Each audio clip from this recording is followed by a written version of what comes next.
August the 2nd, 1985. Dallas, Texas.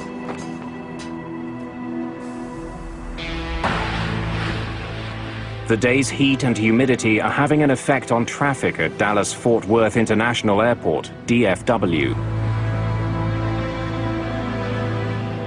Roughly the size of Manhattan, DFW is the biggest airport in the world. It's also one of the busiest.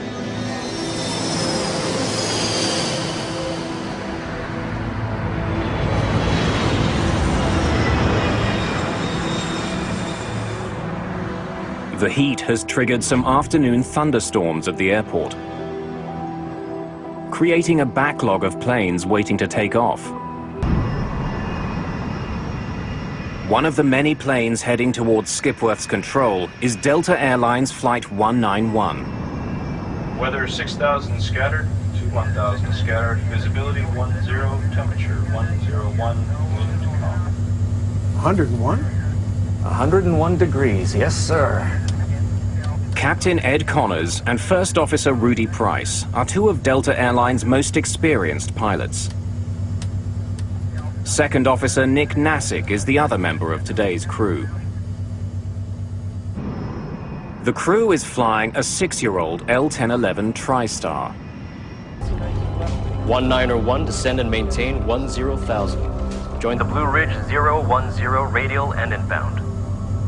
We have a good area there to go through. Captain Connors has some concerns about the route he's been given. He sees a storm cell along that path, and he doesn't want to fly through it. Well, I'm looking at a cell at about a heading of 255. It's a pretty good sized cell, and I'd rather not go through it. I'd rather go around it one way or the other. I've had about 60 aircraft go through this area out here, 10 to 12 miles wide. They're getting a good ride, no problem. Well, I can see a cell now about heading 240. When I can, I'll turn you into Blue Ridge. It'll be about the 010 radial. 010, roger. We're going to hold you to that. Captain Connors gets his way. He's given permission to fly around the storm. Once past it, he'll line up for a landing on runway 17 left. I'm glad we didn't have to go through that.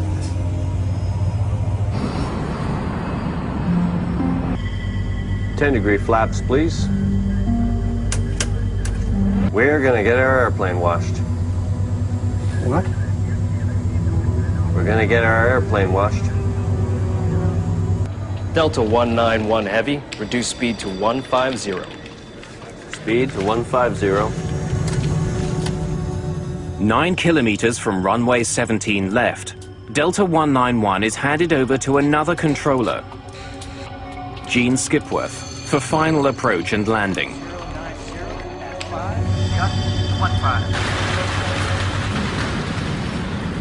Tower, Delta 191 Heavy, out here in the rain. Feels good.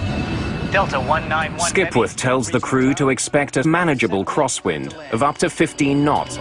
Winds 090 at 5, gusts to 15. Thank you, sir. First Officer Price will be at the controls for the upcoming landing. Pilots and co-pilots routinely alternate flying duties. Before landing check. Landing gear. Down, 3 green. Flaps, slats. 33, green lights.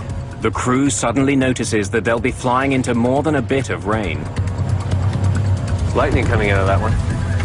What? There's lightning coming out of that one. Where? Right ahead of us. 1,000 feet. I'll call them out to you. All right. The plane's airspeed is increasing for no apparent reason. What's your speed? Price pulls back on the throttles to slow the plane down and maintain it at the requested 150 knots. The plane is just 180 meters from the ground. You're going to lose it all of a sudden. There it is. Then the plane drops rapidly. It's as though an invisible force is pushing it to the ground. Push it up. Push it way up. Way up. Way up. Way up. The crew is pushing the plane's jet engines to their full power, but can't get more speed or get the plane to climb. As suddenly as it began, the crisis seems to end. The plane stops falling and begins to pick up some of the speed Connors and Price have been fighting for. That's it. But before the crew can take another breath, the plane drops again, rocking violently from side to side. And then it dips wildly to the right. Hang on to the son of a... About 2 kilometers from the runway, it plows into a field and rockets towards Highway 114. The crew somehow manages to get the plane back in the air. At that moment, Gene Skipworth catches sight of Delta 191. He's gonna crash! Delta, go around! But it's too late.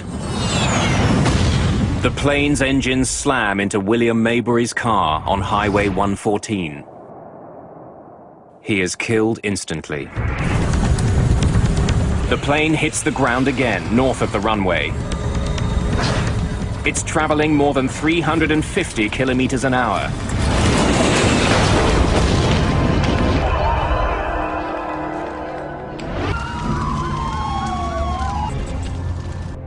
The front of the plane has all but disintegrated. This is a monumental crash.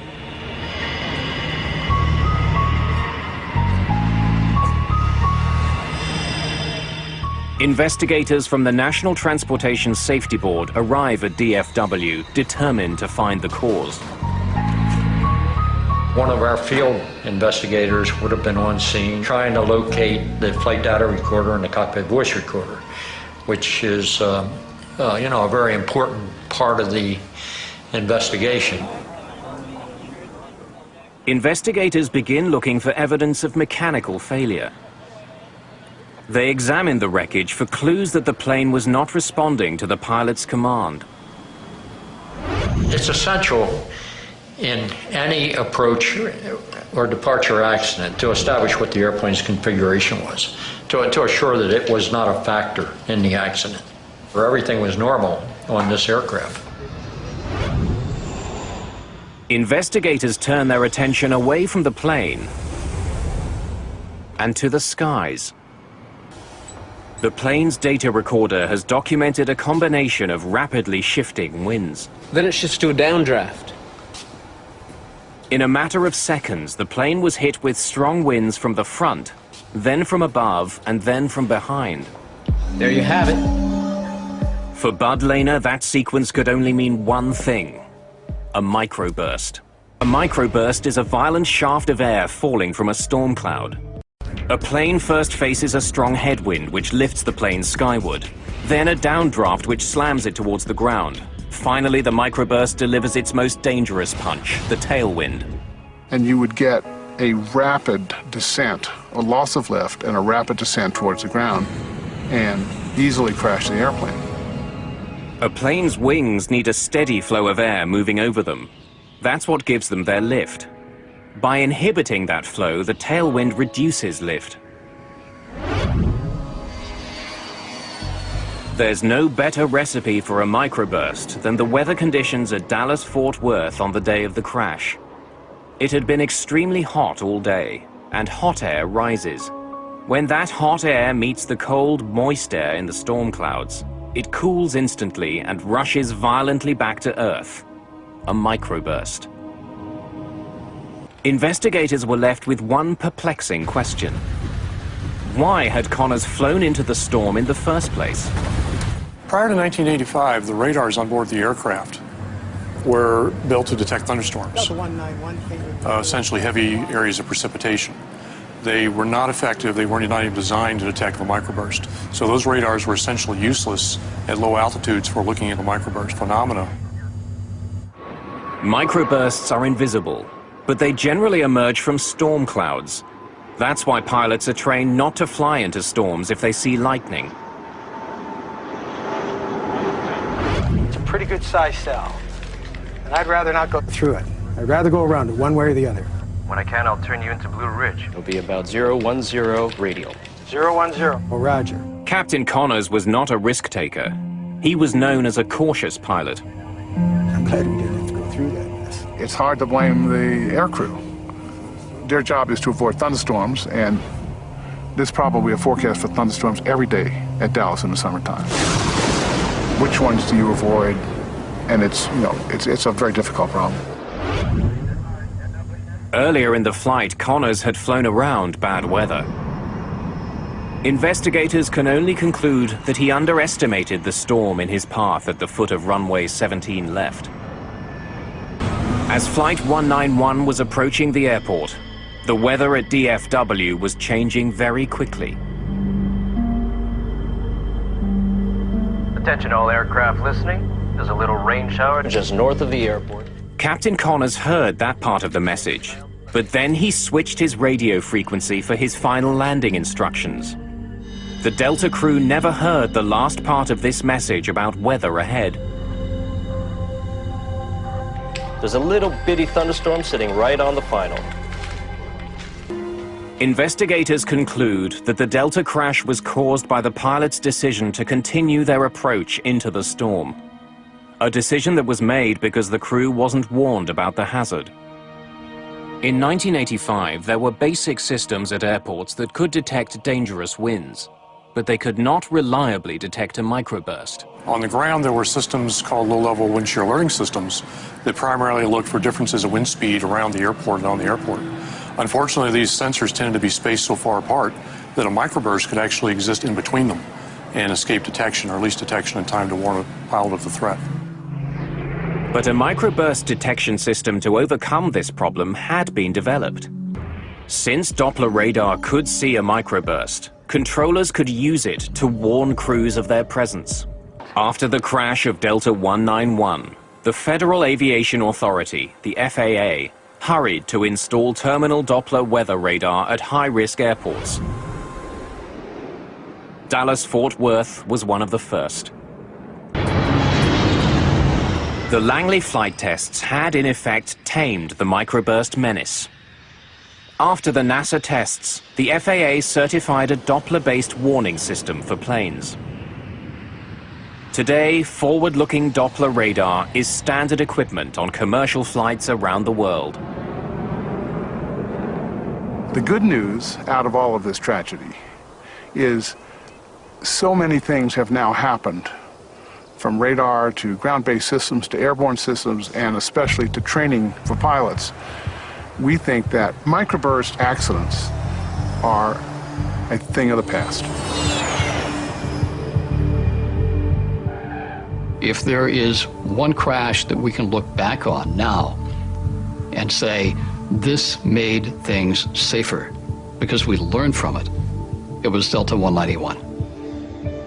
The changes made after the crash of Delta 191 have saved countless lives. Captain Connors and First Officer Price lost their fight against a microburst, but their struggle did manage to expose and disarm an invisible killer.